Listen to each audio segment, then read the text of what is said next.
Debenture धारकांना कंपनीत कोणताही मतदानाचा हक्क नसतो. Dividend on equity shares is paid at a variable rate which is bestly affected by the profit of the company.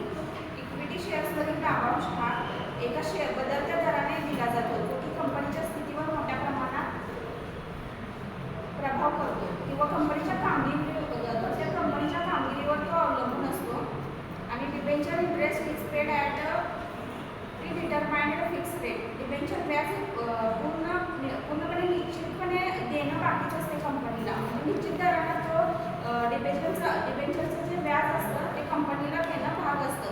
भले कंपनीचा त्या पिरियडला नफा हो किंवा तोटा हो, कंपनीला डिबेंचरचं हे जे ठरलेलं वेळेत व्याज द्यायचं असतं डिबेंचरला ते देणं कंपनीसाठी बंधनकारक असते.